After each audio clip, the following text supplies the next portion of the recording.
राधे राधे दोस्तों। एक गांव में एक किसान रहता था। वो बहुत निर्धन था। उसका नाम था किसना। उसने बड़ी मेहनत से 150 रुपए जोड़े थे। उसके पास जमीन बहुत कम थी। उसने सोचा कि इन रुपयों से एक बैल खरीद लूंगा और दूसरे किसी छोटे किसान के साथ मिलकर काम कर लूंगा। एक बैल उसका हो जाएगा और एक बैल मेरा। कुछ दिनों बाद पास के कस्बे में जानवरों का मेला लगा। किसान बैल खरीदने मेले में गया। बहुत कोशिश की, परंतु 150 रुपए में अच्छी नस्ल का बैल मिले तो कैसे मिले। बहुत कोशिश करने के बाद उसे एक बुढ़ा बैल मिल गया। अच्छी नस्ल का तो था ही, साथ ही ऐबदार भी नहीं था। किसान ने सोचा, ये ठीक रहेगा, काम ही तो लेना है। बैल खरीदने के पश्चात वो अपने गांव की ओर चल दिया। रास्ते में एक छोटी सी बस्ती पड़ती थी। किसान ने रात बिताने के लिए वही जगह चुनी और एक जमींदार के बाड़े में पहुंचा। लेकिन वो ठिकाना एक ऐसे आदमी का था जो कि ठगी और चोरी किया करता था। ठग के 4 हट्टे कट्टे लड़के भी थे जो बहुत चुस्त और चालाक थे। चारों लड़कों ने किसान को देखा और समझ गए कि ये भोला भाला है, इसे आसानी से ठगा जा सकता है। उन्होंने किसान से बैल देने को कहा। भाव तोल होने लगे। किसान सोच रहा था कि 20-30 रुपए का लाभ हो जाए तो बुरा ही क्या है। उसने बैल का मूल्य 200 रुपए बताया। ठग के लड़कों ने उस रकम को बहुत अधिक बता दिया। तभी बड़ा लड़का बोला, चौधरी जी, हमारे मोल भाव का फैसला होता नजर नहीं आ रहा है, बहुत फर्क है। किसान ने पूछा, फिर क्या करना चाहिए। किसान को पशोपेश में देखकर ठग के लड़के ने सुझाव दिया, किसी बड़े समझदार को पंच मान लें, जितनी कीमत वो बताए वही तय हो जाए। तो फिर देर कैसी, हमारे बड़े बूढ़े ताऊ तो बैठे ही हैं, यही फैसला कर दें। भोले भाले किसान ने उसकी बात मान ली। उसे क्या पता था कि वो ठगों के जाल में फंसता जा रहा है। उधर ठग तथा उसके लड़के मन ही मन बहुत खुश हुए। वो तो चाहते ही थे कि किसान किसी प्रकार उनके बूढ़े पिता को ही पंच बना ले। बुढ़ा ठग बात को पक्की करना चाहता था। वो बेरुखी से बोला, नहीं भैया, मैं नहीं पड़ता इन सब चक्कर में।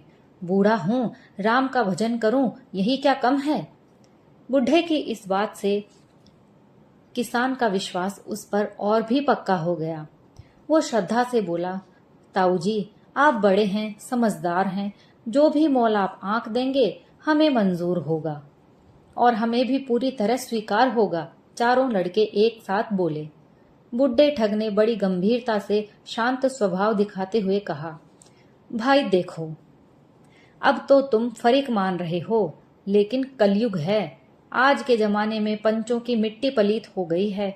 मैं तो यहाँ पंच बनने को तैयार नहीं हूँ। किसान बोला, नहीं ताऊ जी, आप जो भी निर्णय देंगे हम खुशी से मानेंगे। तो सुनो भाई दोनों फरीक, चाहे मैं जो भी फैसला दूं, तुम्हें मेरा फैसला मानना ही होगा। सारे स्वर में बोले, ठीक है। बूढ़ा ठग किसान को गहराई से निहारते हुए कहने लगा, देख भाई किसान, मैं तेरे बैल की कीमत 2 रुपए बताऊंगा तो क्या करेगा। किसान ने विश्वास के साथ कहा, मैं वो भी मानूंगा। उसे पूरा यकीन था बूढ़ा बुजुर्ग जो करेगा ठीक ही करेगा। बुढ़े ने लड़कों को संबोधित करते हुए कहा, भाई लड़कों, मैं इस चौधरी के बैल की कीमत 1000 आंकूंगा, क्या तुम मानोगे। सभी लड़के एक स्वर में बोले, हाँ ठीक है। फिर तो मैं अभी फैसला किए देता हूँ। इतना कहकर बुढ़ा ठग चारपाई से उठकर बैल को चारों तरफ से देखने का नाटक करने लगा। उसने बैल के दांत देखे, पूंछ को हाथ से पकड़कर मरोड़ा, ऊपर नीचे से टटोला। किसान को पूरा यकीन था कि वो बैल के पैसे खरीद से कुछ अधिक आंकेगा। ताऊ ठग बैल को ऊपर से नीचे देखकर चारपाई पर आकर बैठ गया। किसान बड़ी उत्सुकता से उसे देख रहा था। तभी बूढ़ा ठग किसान से बोला, देख भाई किसान, तेरा बुढ़ा बैल 10 रुपए का है। किसान हक्का बक्का रह गया। उसको समझते देर नहीं लगी कि उसके साथ घोर विश्वासघात हुआ है। बुढ़ा न्याय की मूर्ति के स्थान पर धोखेबाज सिद्ध हुआ, परंतु अब क्या करे? वचन दे चुका था, खून का घूंट पीकर रह गया। उसने चुपचाप 10 रुपए लिए और भारी कदमों से अपने गांव का रास्ता पकड़ा। घर पहुंचा तो उसकी पत्नी ने पूछा, बैल नहीं लाए? लाया तो था, लेकिन रास्ते में ठग आ गया। मेरे साथ बहुत बड़ा धोखा हो गया। खून पसीने की कमाई ठग ले गए। उन्होंने हजम कर ली।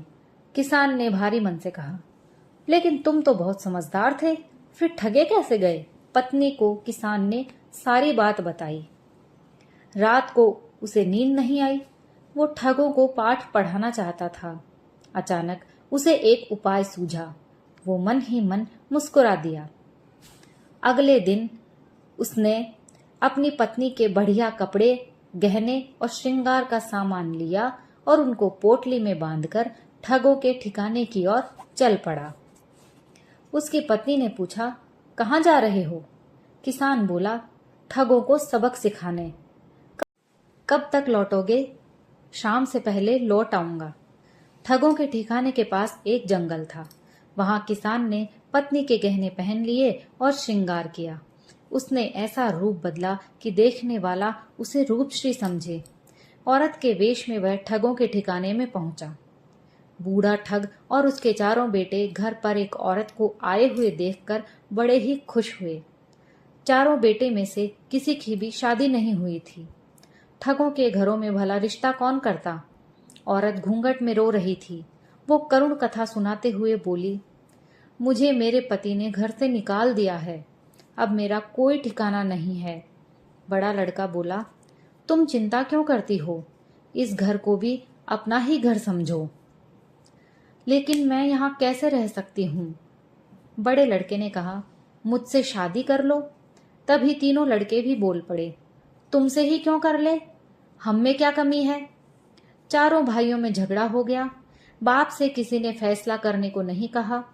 उन्हें डर था कि बाप को मामला सौंप दिया तो फिर बाप खुद ही बोल पड़ेगा कि चलो मैं ही शादी कर लेता हूँ। झगड़ा बढ़ा तो किसान रूपी स्त्री बोली, आप क्यों लड़ रहे हैं? मैं एक परीक्षा ले लेती हूँ। ठीक है, चारों ने एक साथ कहा। तो सुनो, मेरे लिए यहाँ से दूर कुएं पर से जो एक बाल्टी पानी लेकर सबसे पहले लौटेगा, मैं उसी से विवाह कर लूंगी। अब क्या था, उसकी बात सुनते ही चारों बाल्टी लेकर वहां से दौड़ पड़े।